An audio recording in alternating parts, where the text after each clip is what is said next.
has got the highest potential for growth of this country and growth of economy.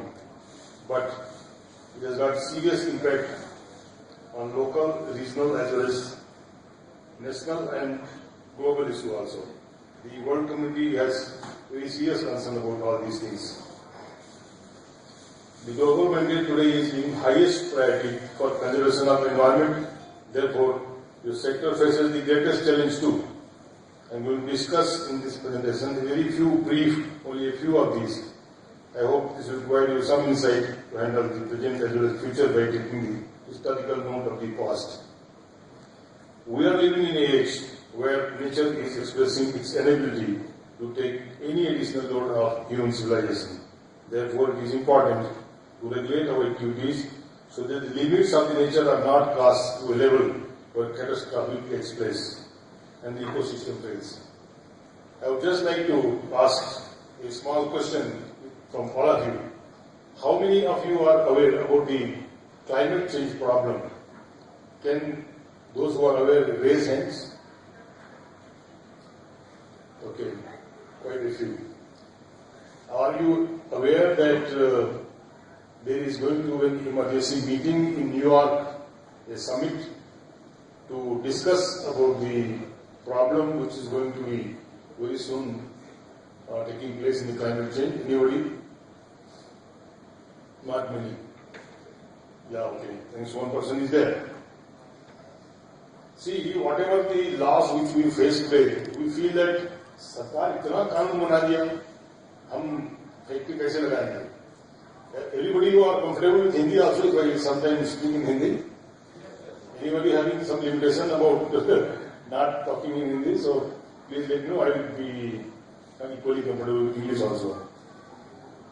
See, the global concern started, and Agenda 21 started, then Rio Declaration came, Stockholm, 1972 came, then Convention on Biological Diversity came. A series of international conventions are there, which are binding on us.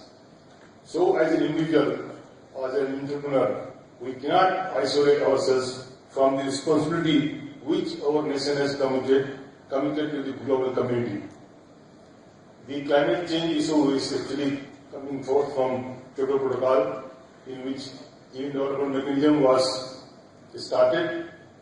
Then IPCC conducted a lot of studies and told to the world community if the temperature of the globe rises by about 2 degrees centigrade, then the sheet lying in the poles will start forming methane, and there will be so fast and rapid methane emission that within 5 to 10 years the total system of the earth will fail and nothing will be possible to reverse. So this is an alarming state at which we are standing. So then there was number of issues on the transboundary movement of politics. We feel, what we are emitting is just going to affect my factory or my neighborhood. It is not like that. It is not so. The studies have revealed that the particulate matters from these deserts are sometimes traveling up to China, and the particulate matter or the dust wall of China is traveling even up to California. Similarly, there are the sulfur dioxide, nitrous oxide emissions and volatile organic components which are traveling across the boundary. Therefore, the emission limits are very drastically going to be changed. Now, the legislation which we have more before us are out of Stockholm Convention, Rio Summit, Kyoto Protocol. These have resulted into a number of legal bindings. I would not like to take the list on the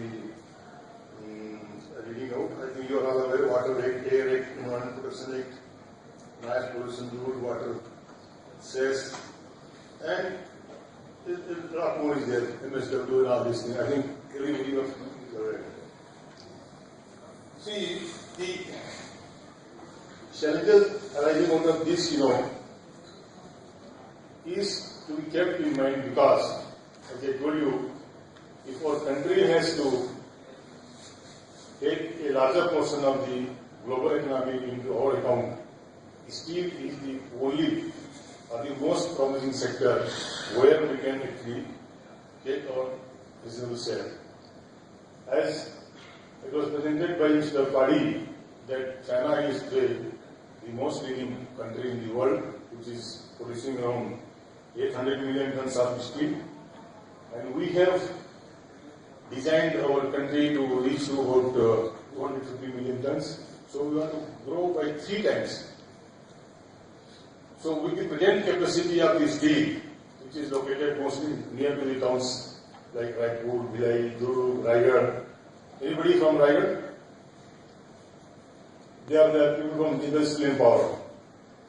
So they must be facing, what type of problems, people feel. People in the Sintara area, they know how critical it is. So the present technology is having a lot of dimensions of impact on environment of air environment, water environment, noise environment, soil environment, all those things. So therefore, if we have to expand our capacity almost 3 times, then this is the limitation, where we have to take care how to go about it. The best way to be technology adopted for iron and steel making is environment friendly, green technology, and efficient disposal of the byproduct and waste related, like we are using blast furnace slags, or even the induction furnace slag is being used, and technology has been developed even for converter shop slag. Dry slag conversion process also has been developed. So we have to go for a technology which fulfills the environmental mandate of the globe. Otherwise, tomorrow, when we're going to face the competition, like what happened in China, one fine morning the Chinese government had to decide to close all. And all the blast furnaces surrounding the city of Beijing were started closing down, and they had to stop it. So we have to be very careful in selecting our technologies for future growth. Otherwise, we are not going to really survive. I'm not going word by word because I'm having a little limitation of time. I'm just going to give you the impression of my slides, what I'm going to communicate. So we have to select the environmentally sustainable technologies and sustainable development as ensured. See, the present emission norms are going to be revised, and the first stage, the Central Pollution Control Board has issued notification for revision of emission norm for cement industry. This is the first time that point source emission, like from chimney. Earlier there was no limitation about what is going out of chimney, other than particulate matter. Only the particulate matter was being controlled, which was being controlled by the electrostatic precipitator. But now the emission standards say they have to limit even SOx as well NOx. So the SOx as well NOx cannot be controlled with ESP because there is no system available in it. There has to be some different. It cannot be controlled even with the bag filter. So there has to be another technology. And that is what is going to come to steel also. Because cement plant actually is a process, cement process is a process where it is an alkaline material where a lot of acidic gases like SOx, NOx get absorbed with the lime. But in blast furnace or in sponge iron or any other route of steel making in induction furnace, the emission of those gases are not going to get controlled. That has to be, will have to be dealt outside. Then the recent direction of CPCB, I think those who are working in the industry must be aware that March 2015 has been the deadline by which all the point source are to be connected with online measuring system, and that output of that will be connected to central server. So anyone from anywhere in the globe or from anywhere in the country will be able to know what is being emitted by the Reliance Steel plant, Coke chimney, or blast furnace chimney, or furnace iron plant, or induction furnace. So already direction is issued. I think you understand direction is a legal compliance mandatory on the unit. Who fails to fulfill it will be asked to close down. That is the meaning of direction. I have given the chart which has been notified. Now, other than the control on the pollution, the steel industry is also required to follow the Charter on Corporate Responsibility for Environment Protection, CREP. Do I need to discuss about CREP to all of you, or you are mostly aware, because I will otherwise not able to cover other issues? The fundamental purpose of this is to reduce the energy consumption, reduce the environmental pollution, in addition to the mandatory requirement, and also take care of socio-economic development. There is a task force created by Ministry of Steel as well as Central Pollution Control Board, who is monitoring it. So this also cannot be overlooked by the entrepreneurs for long. Another dimension has been added on Companies Act amendment in 2013, by which all those companies who are making good profit, they are required to spend certain percentage, 2% of their profit on socio-economic development. And the points have been defined what would be considered as a socio-economic development expenditure. It is not that you take a trip to your staff to Singapore and then say that, okay, it is a socio-economic activity, it will not qualify. There are only certain issues, like you are going to say, suppose you planted a lot of greenery, so it is a mandatory compliance on you, so that will not qualify. So the global concern is getting precipitated onto the regulation within the country, and one of this is that environment and energy are the two interlinked aspects. So our process which we have adopted in the country is very, very energy efficient. Like Mr. Banupalya was explaining about the percentage of inefficiency. The world steel sector has achieved as low as 4.5 to 5.5 gigacalorie. Our recorded in the large steel plant energy level is about 6.5 gigacalorie. It is theoretical, but actually it is even more than that. But in secondary steel, like sponge iron and induction furnace, it is 7.5 to 9 gigacalories. So higher rate of energy consumption is very obsolete technology, including problem in retrofitting, modern technologies, old plants, and all those things. Like in the morning, it was being discussed, how can we replace the old motors with the cost is very prohibitive. But regulation is not going to mind your cost. So if you are planning something new, you should be very careful and take proper attention and due caution from beginning itself. Sustainable development, energy efficiency, resource efficiency is another very, very important. The 2012-2017 vision document of Ministry of Steel, they have clearly reflected what is going to be the roadmap. The most pointing process like sponge iron may not be the choice for getting finance for building up such a huge capacity. But at the same time, our resource is coal and iron ore. So utilization of low-grade coal and good-grade coal, low-grade iron ore and high-grade iron ore. Fortunately, in India, one of the processes which is being adopted by University Power Limited at Ongul, which is based on the coal acidification to producing gas. I had also worked on this technology at my own unit. We used to produce the reducing gas. It was like the syngas from out of the waste oil, and we were successful in getting the iron ore reduced, even low-grade iron ore was being reduced and melted. So this is what is going to be the future technology. The government of India decided to spend 500 crore rupees to demonstrate this melt technology for 3 reasons. That it is environmentally most efficient, energetically most efficient, and it consumes the least resources.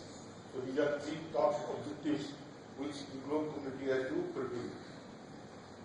There is a national action plan on climate change that is working, and everyone who is in the steel sector must take a serious note on it. The PAT has created a platform for achieving energy efficiency under this. Anybody adopting PAT over here? PAT का कोई adopt किया किसी ने? For farm, achieve and trade. Nobody yet. This is on National Mission for Enhanced Energy Efficiency, NEEE, that is under PAT. It is a market-based mechanism. So MOF has declared certain goals. This is very important. Everyone should take note of this. They have identified coal-contaminated sites which they want to remediate by 2017. Then clean 80% of critically polluted stretches in the river by 2017, 100% by 2020. What this will mean to the steel sector? See, lot of effluent generated by the steel plants is going to those rivers which are getting polluted. They will all be stopped at source. Although your conditions say it is a zero discharge, but you are not having zero discharge, you are having some discharge.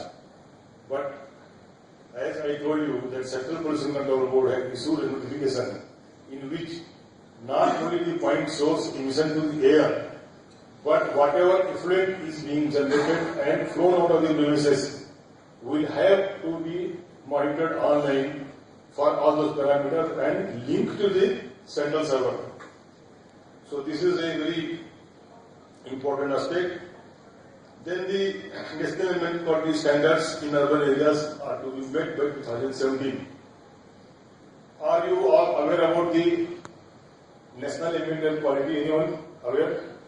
आप लोग को मालूम है national environmental quality standard क्या है? You know? So from your knowledge, can you tell what is the main difficulty which steel sector will face with respect to the standard? Any idea? There are a lot of concentration of components, which is not even being monitored, like dioxins and many carcinogens, which are going to be monitored, and there is no way which you can control so far at the moment. So just a few moments. I would like to quote a few decisions which the court is now very seriously acting on the legal bindings. National Green Tribunal Bhopal placed an order with penalty on Indore Municipal Corporation. Said, see, your green area is less than 30%. You do it. Otherwise, you will be behind bars. Steel plants have to fulfill 33% green belt. So once an order is passed by National Green Tribunal, it becomes a ruling. Anybody can stand and say, साहब इनका factory के अंदर में तो पेड़ का एक पत्ता नहीं है, इसको क्या करना है? So you can imagine what is going to happen. In Singrauli, entity passed an order for polluter to pay. They said nothing doing command. Buy a lot of RO systems and put them in all the 120 villages at your cost and ensure that not even a single person, not even the animal gets polluted water, and a huge amount of money has been spent. This concept has already been accepted. I am coming to the one more very alarming decision given by Supreme Court, saying that whatever allocation done since 1993 till 2012 for coal block